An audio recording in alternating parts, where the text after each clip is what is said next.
So what's up? It is Big Tim. Welcome to my YouTube channel. Click subscribe ASAP. On this channel, we talk about things that are relevant to Christian culture today from the perspective of a black male who also does hip-hop music.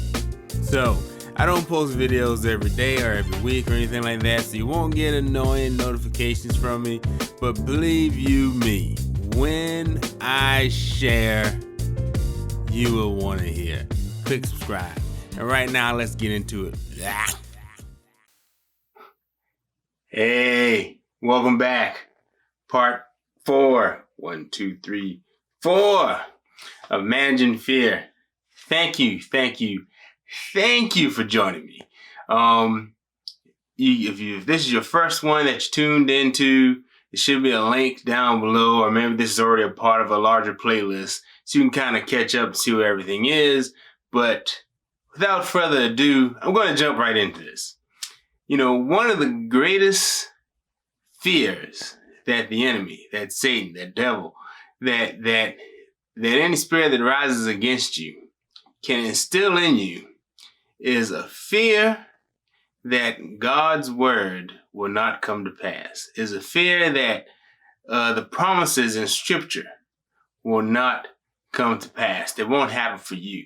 Is a fear that the things and the words that God has spoken to you loudly and clearly, and the words that He's whispered to you, the words that He's given to you through your friends and your loved ones and even perfect strangers are just not going to come to pass. That's one of the most crippling fears there can be. Earlier on, throughout most of the series, I came primarily from 2 Timothy, 1st chapter, 7th verse, which reads, God has not given us a spirit of fear, but of power and a strong mind. And today, I want to move us into a story that can be found in Mark chapter 4, verses 35 through 40. You can cross-reference the same story, I believe, is in Matthew 8, starting at verse 18, and also Luke 8, starting at verse 22. But having said that, a lot of you may be familiar with this story. This is Jesus. He's with the disciples. They come up to this lake, and Jesus has already told the disciples, hey, there's work to be done on the other side of this lake. I have things I need to do there, and you guys are coming with me, okay? Jesus said, you're coming with me across this lake. We got some things to do. They get on their boats, they get on the lake, they start going across the lake, and in a storm, some type of hurricane on the lake just all of a sudden popped up out of nowhere. And the disciples and whoever else of these guys are running around going cuckoo for Cocoa Puffs or whatever it is. You know, they're screaming, they're scared, they're frightened, we're gonna die, all this stuff, they're losing it. And the disciples, they said, man, we have to find Jesus. And I'll pick up here Mark 4, verse 38. I'll just read you what it says. It says, Jesus was in the stern, sleeping on a cushion. So during the storm, these guys are running all over the place, going crazy, fearing for their lives. Jesus was in the ship, sleeping on a cushion. The disciples woke him and said to him, Teacher, don't you care if we drown? Now think about this for a second, before I go any further. Understand, before they got on the ship, Jesus had already given them a word. And a part of that word was, we're going to be on the other side. I got something to do. I'm going, and you coming with me. And let me say this another way. God, as man, Jesus, fully human, fully God, gave these gentlemen a word And shortly after receiving said word, they didn't believe it was going to come true because something else came and distracted them. And I have to stress that again. I think one important thing here is, sometimes, and I hadn't got to the rest of it yet, but a lot of times people read this and they say, you know what, as long as Jesus is on your boat, you're okay.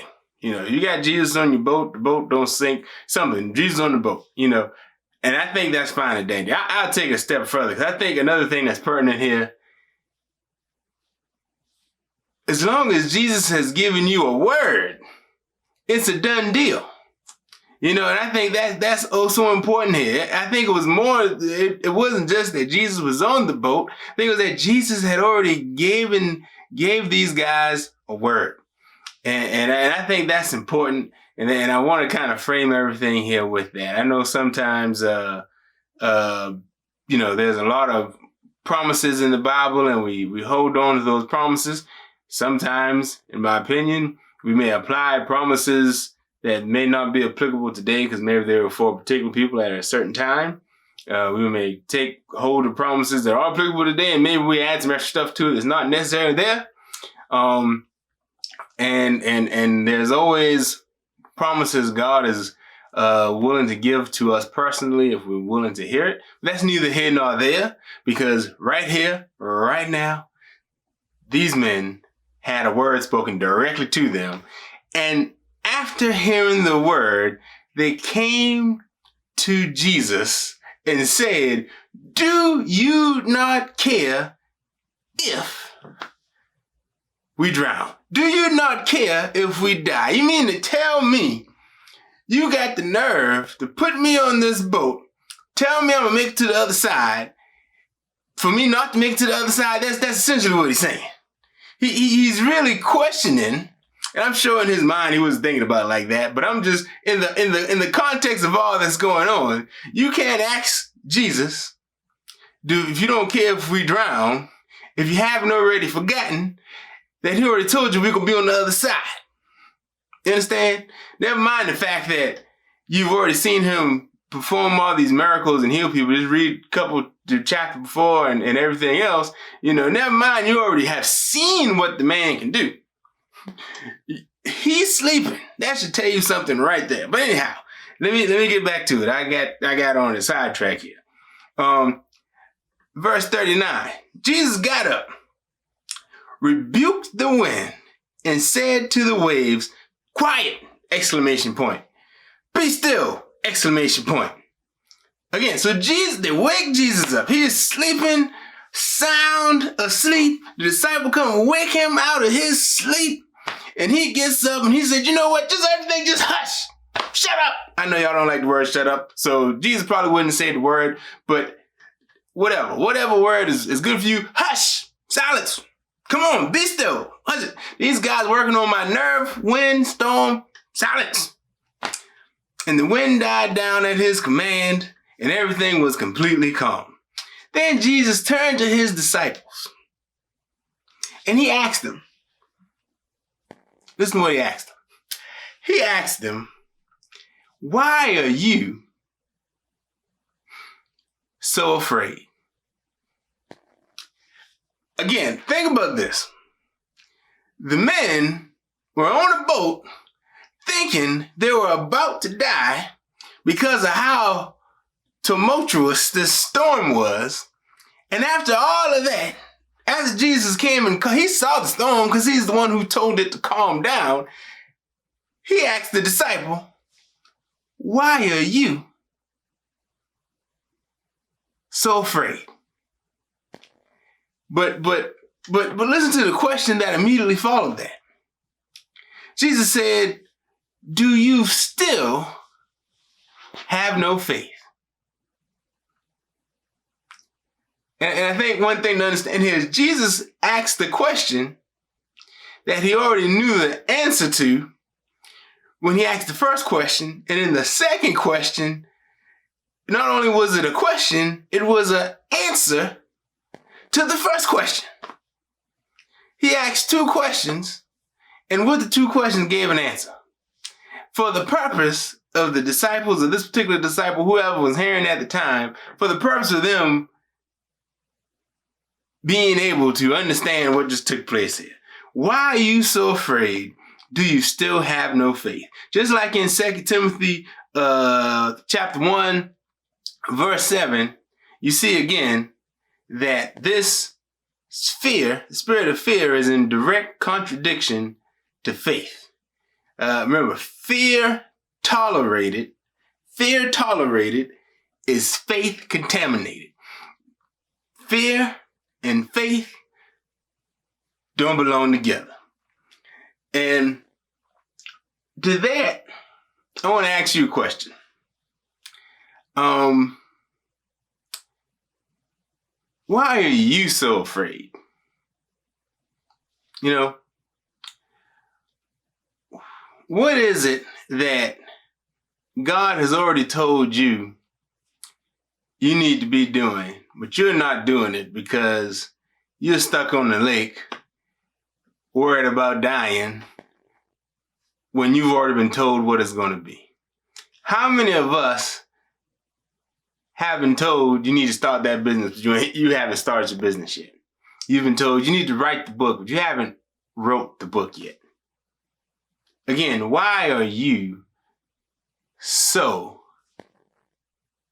afraid? You know, we have the coronavirus stuff going on now. I believe that there's some pastors out there who, you know, Jesus is asking, why are you so afraid? You know, you have plenty in your storehouse and you're afraid to share it, or you want to put it out there because you're not sure it's going to be replenished. He said, I got you. Call it storehouse for a reason. He said, why are you so afraid? There's parents out there right now concerned about their children. And you already had a word about that child. And God is saying, why are you so afraid? Because you see, faith works. But again, fear and faith don't work together. You know, there's something right now God is saying, didn't I tell you there was going to be some great things come from this marriage? Why are you quitting? Why are you trying to quit? Why are you so afraid? Ask yourself, why are you so afraid? And then after you ask yourself that question, ask yourself this question. Do you still have no faith?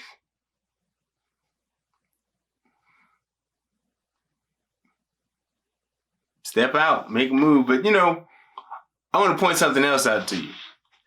You see, if you read forward into the following chapter, okay, they make to the other side of the lake.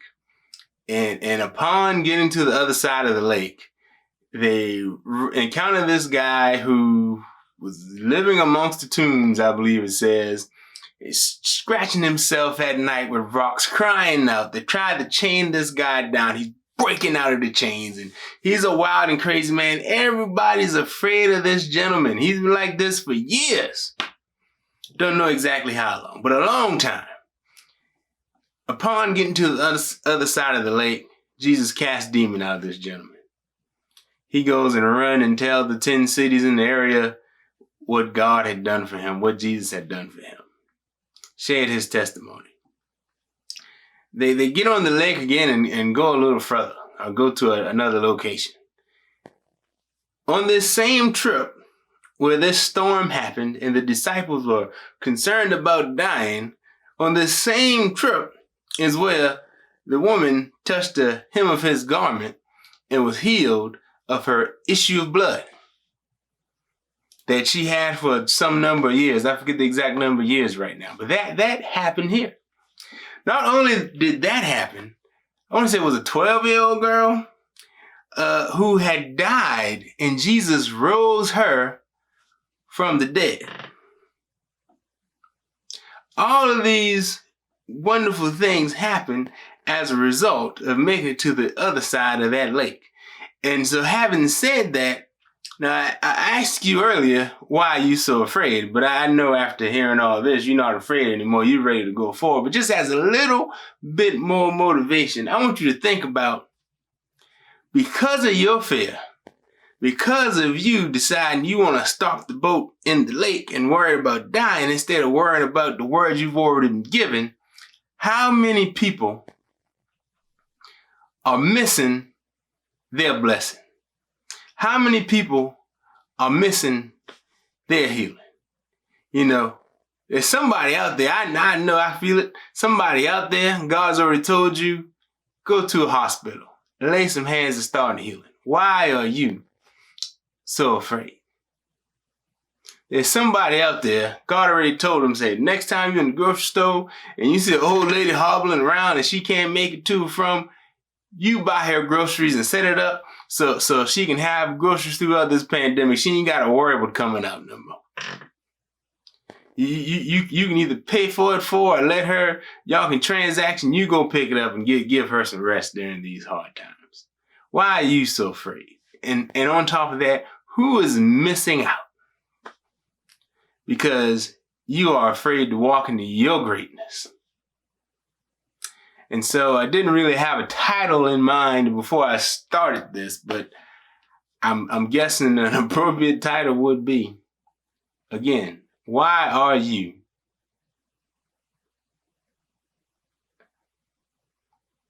so afraid? Thank you.